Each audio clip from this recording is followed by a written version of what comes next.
Good morning everyone. कैसे हैं सब? आशा करते हैं सब अच्छे ही होंगे। तो फर्स्ट ईयर और सेकेंड ईयर क्लास के बच्चे ध्यान दें। गद्य संकलन बुक, लेखिका शिवानी जी और पाठ का नाम है सती। ठीक, तो क्लास लास्ट चैप्टर हमने आपका शरणागत पढ़ाया था, अभी उसके हमने प्रश्न उत्तर नहीं कराए हैं।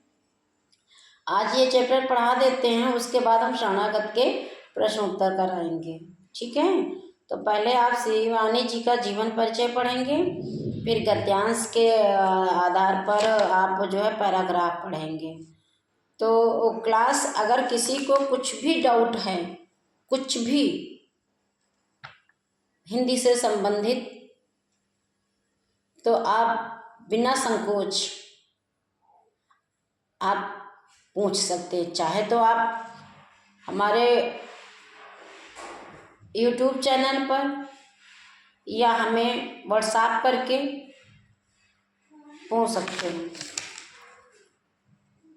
तो हमने शरणागत पढ़ाया था, अभी उसके हमने गद्यांश पर आधारित प्रश्न उत्तर नहीं कराए हैं। क्लास हमें याद है, इसीलिए हम आपको बता रहे हैं कि आज हम शिवानी चैप्टर पढ़ाएंगे। शिवानी जी का परिचय, जीवन परिचय पढ़ाएंगे। उसके बाद उनके द्वारा लिखा पाठ सती पढ़ाएंगे। उस पाठ के पैराग्राफ पढ़ाएंगे। जितना हो सकेगा उतना हम कराने की कोशिश करेंगे। क्लास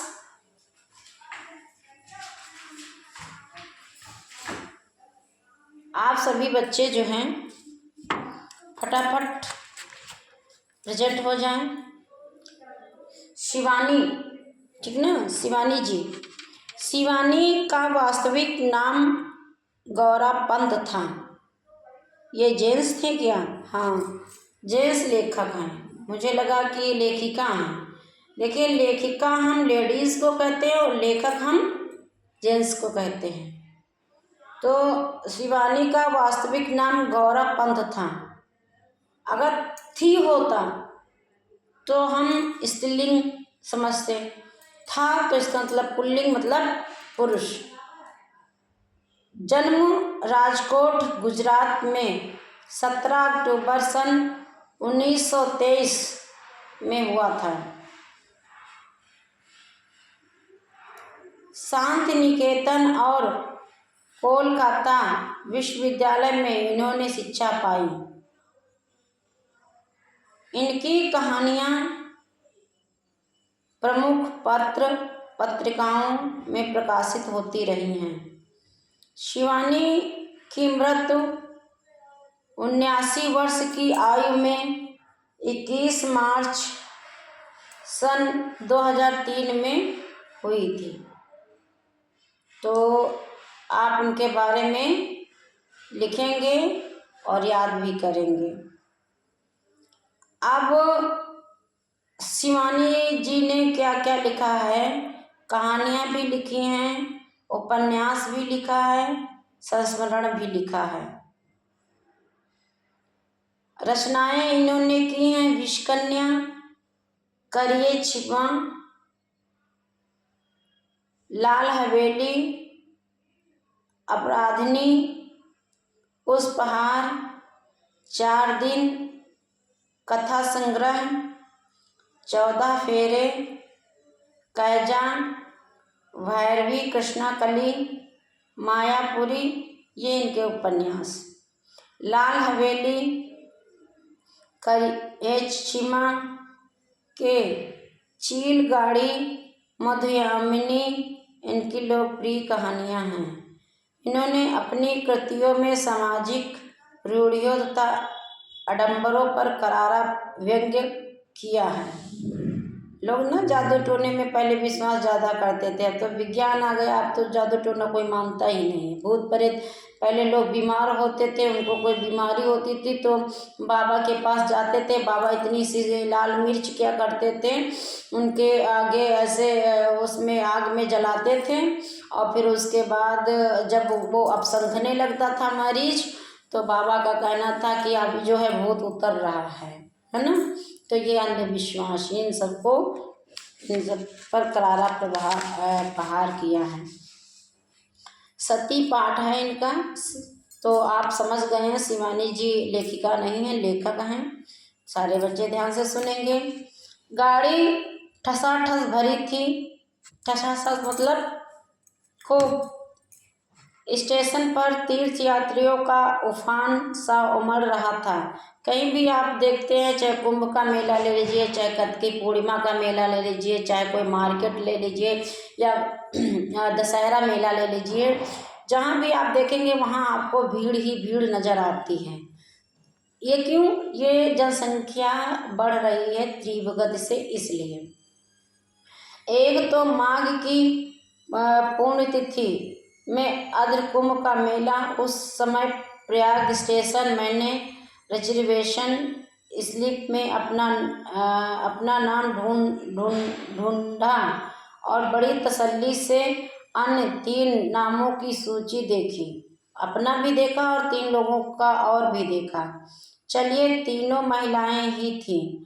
पुरुष सह स्त्रियों के नासिक गर्जन से तो छुट्टी मिली। मतलब जब खर्राटे मारते ना पुरुष लोग, पुरुष पुलिस नहीं, जब रेल में जेंट्स लोग सोते हैं तो खर्राटे मारते हैं। लेखक कह रहे हैं चलिए, और उनके खर्राटों से मुझे मुक्ति मिली। कम से कम मेरे साथ बैठने वाली 3 स्त्रियां हैं। तीनों महिलाएं ही थी। पुरुष सह यात्रियों के नासिक मतलब नाक और गर्जन ऐसे करके रोज खर्राटे मारते हैं जो नाक से, तो छुट्टी मिली। 2 महिलाएं आ चुकी थी। एक, जैसा कि मैंने नाम से ही अनुमान लगा लिया था, महाराष्ट्री थी और दूसरी पंजाबी। तीसरी मैं थी और चौथी अभी आई नहीं थी। मैं एक ही दिन के लिए बाहर जा रही थी। ये क्या बात हुई? यहाँ पे थी, वहाँ पे था। पता क्या है?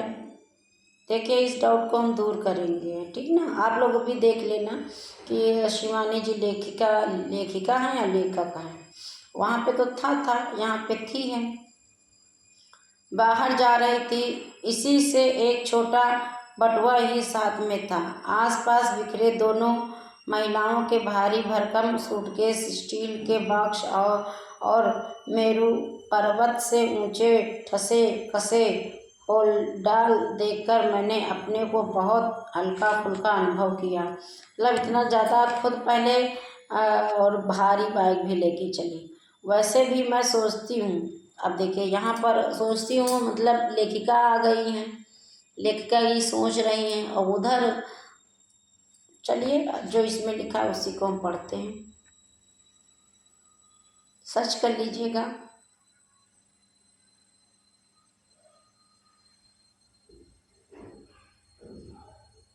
मैंने अपने को बहुत हल्का फुल्का अनुभव किया। वैसे भी मैं सोचती हूँ, बॉक्स होल्डालहीन यात्रा में जो सुख है वह अन्य किसी में नहीं। चढ़े और झटपट होना चाहिए, झटपट चढ़े, झटपट लिखा, झटपट चढ़े और खटपट उतर गए। ना कुलियों की हथेली पर धरे द्रव्य को अवज्ञापूर्ण दृष्टि से देखकर ये क्या दे रही हैं। साहब कहने का भय न। सह स्त्रियों यात्रियों के उपलब्ध की चिंता। मेरे साथ ही महाराष्ट्रीय महिला ने अपने वृद्धाकार स्टील के बॉक्स एक से एक के ऊपर एक चुनकर पिरामिड से सजा दिए थे। लगता था वे प्रत्येक वस्तु के लिए स्थान और प्रत्येक स्थान के लिए वस्तु की उपादेयता में विश्वास रखती हैं।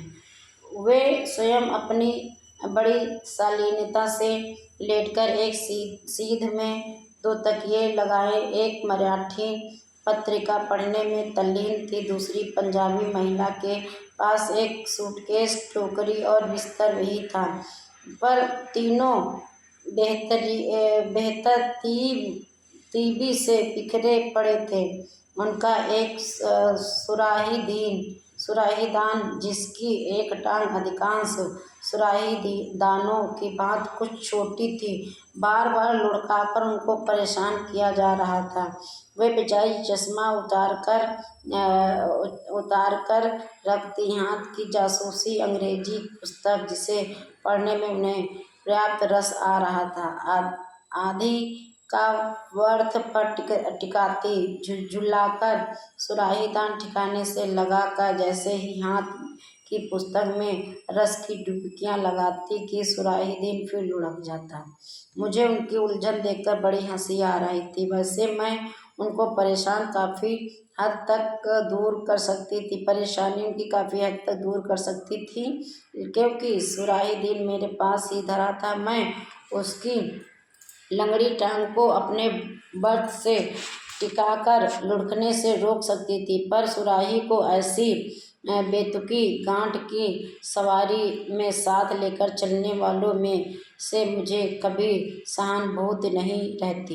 कहने का मतलब ये है कि जब हम ट्रैवल करते हैं तो हमें बहुत हल्का सामान ट्रैवल करते समय बस या ट्रेन में ले जाना, जो आवश्यक वस्तुएं हैं सिर्फ और सिर्फ वही ले जानी चाहिए। भारी भरकम सूटकेस ले जाने की आवश्यकता नहीं कि आप पूरा जो है घर का पूरा सामान ही सूटकेस में खुद आप परेशान हो, दूसरा पैसेंजर भी परेशान हो। पता चला सूटकेस आप निकालने लगे, ट्रेन के उसमें गेट में फंस गया सूटकेस और आप भी परेशान, दूसरे व्यक्ति भी उतरने और चढ़ने को परेशान। इसलिए यहाँ पर कहने का मतलब लेखिका का कहना है कि जब भी ट्रैवल करें तो अपने सामान को और अपने शरीर को हल्का फुल्का रखें। उनकी सलवार कमीज दुपट्टा यहाँ तक कि रुमाल भी खद्दर का था और शायद उसी के संघर्ष से उनकी लाल नाक का सिरा और भी आबिरी लग रहा था। उनके चेहरे पर रोब था किंतु लावण्य नहीं, रंग गोरा था किंतु खाल में हाथ की बुनी खादी का सा ही खुरदरापन था। ठुड्डी पर एक बड़े से तिल पर ठुड्डी के 3 लंबे बाल लटक रहे थे, जिन्हें वे अंगुली में लपेटे छल्ले सा घुमा रही थी। या वे प्रौढ़ कुमारी थी या फिर विधवा, क्योंकि चेहरे पर एक अजीब रेतापन था। जीवन के उल्लास की एक आध रेखा मुझे ढूंढने से भी नहीं मिली। जासूसी पुस्तक को थमाने वाले उनके हाथों की बनावट मर्दानी और पकड़ मजबूत थी। ये वे हाथ नहीं हो सकते, मैं मन में सोच रही थी, जो बच्चों को मीठी लोरी की थपकनें देकर सुलाती हैं, पति की कमीज में बटन टाँगती हैं या चिमटा सनसी पर पकड़ते हैं। ये वे हाथ नहीं हैं जिनकी हस्तरेखाओं को उनकी कर्म रेखाओं धूल और कालिक की दरारों से मालिन कर देती हैं। जो गृहिणी होती है बेटा, वो किचन में जब काम करती है या गृहिणी कहीं कपड़े धोती है, कहीं झाड़ू लगाती है, कहीं खाना बनाती है, बेलन इस्तेमाल करती है, चिमटा इस्तेमाल करती है, कलछिल इस्तेमाल करती है, तो कभी वो जल भी जाती है, उसके हाथ भी जल देंगे, उसके पर कोई असर नहीं पड़ता, क्योंकि वो अपने परिवार के लिए अपना समर्पण करती है। जल भी जाती है, उसे कोई परिवार नहीं पड़ता। ये हाथ उनके तो नहीं थे, गृहिणियों के नहीं थे, ऐसा कह रहे हैं। मेरा अनुमान ठीक था, स्वयं ही उन्होंने अपना परिचय दे दिया। मैं जो सोच रही थी इससे पहले उन्होंने अपना परिचय, तीसरी वाली, वे पंजाब के विस्थापित स्त्रियों के लिए बनाए गए एक आश्रम की संचालिका थी। हाल ही में विदेश से लौटी थी और लखनऊ की किसी समाज कल्याण गोष्ठी में भाग लेने जा रही थी। समाज सेविकाओं में उनका नाम अग्रणी था, समाज सेविका में उनका नाम सबसे पहले था। महाराष्ट्रीय महिला के परिचय का कोई प्रश्न ही नहीं उठता था। उस सौलभ भाषणी सुंदरी पौड़ ने हम में से किसी को भी मंत्री का हाथ बढ़ाकर प्रोत्साहित नहीं किया। हाथ की मराठी पत्रिका को पढ़ते हुए कभी स्वयं ही मुस्कुराती जा रही थी और कभी गहरी उदासी से गर्दन मोड़ ले रही थी। स्पष्ट था कि किसी कुशल मराठी कथा लेखक की प्रसिद्धि कलम का जादू उन्हें कठपुतली सा नचा रहा था। वे हमारे डिब्बे में होकर भी नहीं थी, मतलब अपने में ही थी। उनके गोरे रंग पर उनकी लाल सोलापुरी साड़ी लपेटे से मार रही थी, अच्छी लग रही थी। गोल पर पट्टी से बांधा गया जोड़ा बालों एक चुंबी केस रस्सी के मूलधन का परिचय दे रहा था। कानों में 7 मोतियों के वर्तुलाकार कर्णफूल थे और गले में था दोहरी लड़ का मंगलसूत्र, जिसे वे अभ्यासवश बार बार दांतों से दबा रही थी। मंगलसूत्र को ऐसे उनके सामान पर संभवतः उनके पति के नाम का लेबल लगा था, मेजर जनरल वनोलाकर, और वे वास्तव में थी मेजर जनरल की ही पत्नी होने के योग्य। पूरे चेहरे में दोनों आंखें ही सबसे ज्वलंत आभूषण थी। वे कुछ भी नहीं बोल रही थी, पर वे बड़ी बड़ी आंखें निरंतर हंसती मुस्कुराती, परिचय देती, मजाक उड़ाती जा रही थी। कभी वे मुझे देखती, कभी उस पंजाबी महिला को, पर आंखें 4 होते ही बड़ी अवज्ञा से दृष्टि फेर मंगलसूत्र दांतों में दबा पत्रिका पढ़ने लगती थी। कभी मुझे देखती थी, कभी उस बंगालन औरत को देखती थी, और जब पत्रिका पढ़ती थी कुछ समझ में आता था तो ऐसे मंगलसूत्र को दांत से दबा लेती थी। गाड़ी ने सीटी दी और ठीक उसी समय गाड़ी ने आवाज़ लगा दी कि चलो भाई, जुइस को चलना है। हमारे साथ की चौथी महिला ने डिब्बे में प्रवेश किया। अब तीसरी थी, अब चौथी आ गई। गाड़ी मानो उन्हीं के लिए रुकी थी, ऐसा लग रहा था।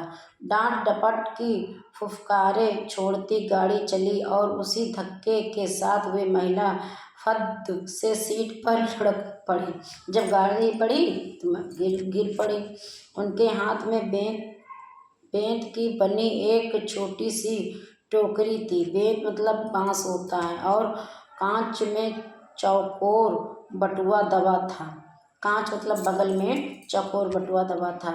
ओफ, लगता था गाड़ी छूट ही जाएगी। बाप रे बाप, कैसी दौड़ लगानी पड़ी। मैं उन्हें देखती ही रह गई। समाज सेविका ने जासूसी उपन्यास बंद कर दिया। मराठी मोनालिसा ने चश्मा उतारकर हाथ में ले लिया और बैठ गई। ऐसा लग रहा था कि मोनालिसा है। हम तीनों की ही दृष्टि उस चौथी पर आबाद हो गई। दोष हमारा नहीं था, वह चीज ही देखने लायक थी। हम तीनों उनको देखते ही रह गए जो चौथी महिला हमारे पास आई थी। क्लास चैप्टर बड़ा है, इसलिए हम थोड़ा थोड़ा करके इसको क्या कहते हैं, पढ़ाएंगे, ठीक है ना। तो आज के लिए बस इतना ही, ताकि आप पर कोई बोझ ना पड़े और आप मेरे सब्जेक्ट को बोझ ना समझे। Thank you. सारे मेहनत से पढ़ाई करो और ठंड से बचो। बहुत ठंडा आने वाली है और पेपर भी आपके आने वाले हैं, तो सारे बच्चे जो हैं अच्छे से पढ़ाई करेंगे।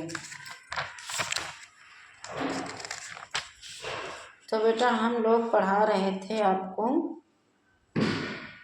हम लोग नहीं, हम पढ़ा रहे थे आपको। Thank you.